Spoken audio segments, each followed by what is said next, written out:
so I didn't know I was going to tell the story until about 25 minutes ago, so everybody needs to lower their expectations. As I mentioned here a while ago, once, I was very introverted and shy my entire life up until about 4 years ago. And then about 4 years ago, I started trying to be outgoing and talk to people and do things and be fearless and whatnot. And so I started gravitating towards people who sort of epitomized that sort of mentality.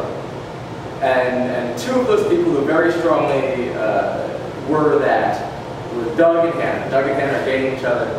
And Doug has lived in New Orleans before, and Hannah is just kind of the bravest woman maybe I've ever met.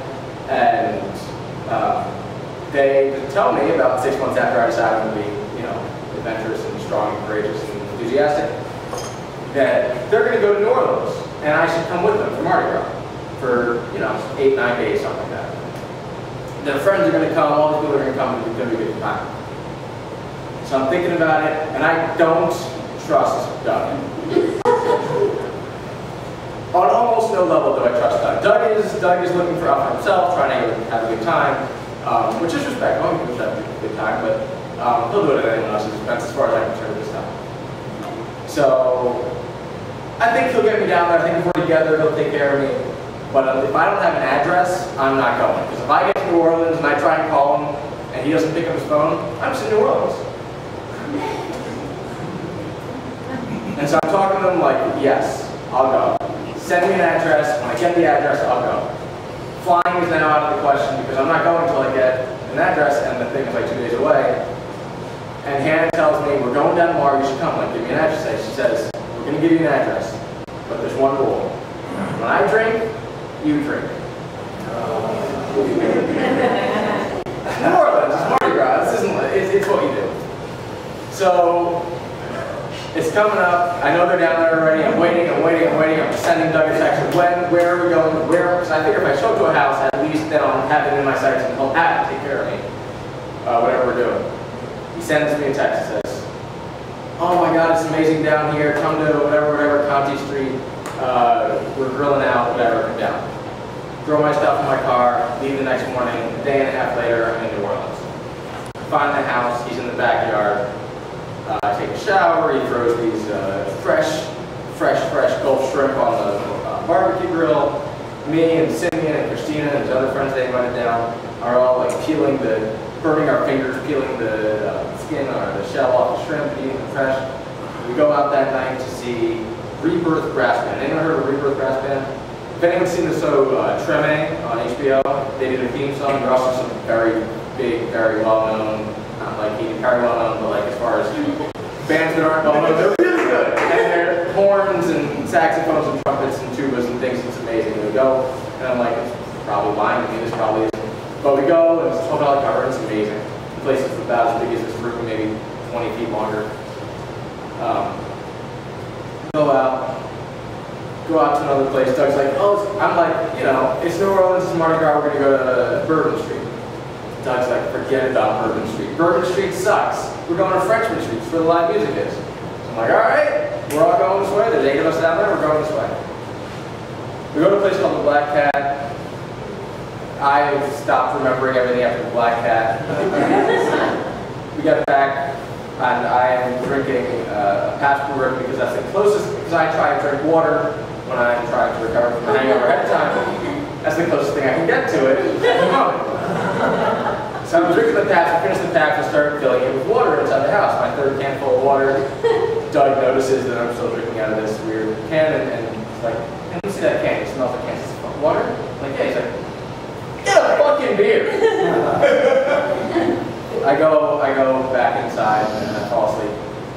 I get back out. Get out the next day. This is the first time I've ever had hair of the dog the next morning.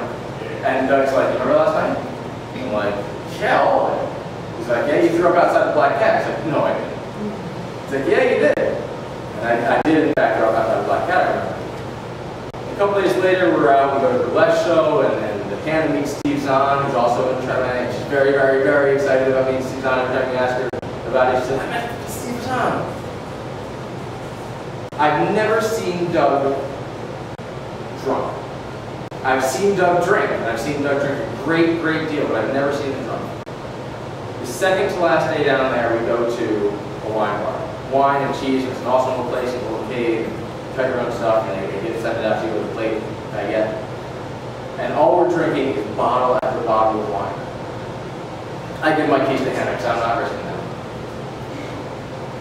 Hannah's driving back, I'm in the front seat, I look back at Doug, he is just giggling like a little schoolgirl and you can't make out a word he said. And he drank about as much as the rest of us. I get back to the house, we gotta leave the next morning. I'm looking around, all I know is I have an 18-hour drive ahead of me, 22-hour drive ahead of me. And I can't find my iPod. I was raised in the suburbs, I need an iPod to drive 22 hours. I need air conditioning, I need a lot of things, I need to be comfortable. One of the other people staying with us had some friends over a couple days before, and it seems that a couple of us have stuff missing. And this iPod is nowhere to be found. It's not between my seats, it's not anywhere in the bottom of my car, it's not anywhere in the house. It's gone along with some money and some jewelry and some things. So I drive to the mall, where there's an Apple store. And I tell them, I just had my stuff stolen, I got 22 hours to drive, I need an iPod, I will pay you $300 cash, that's how much an iPod costs. If you will let me get on one of these several iPods, iMacs around here and download some podcasts to listen to when I drive back.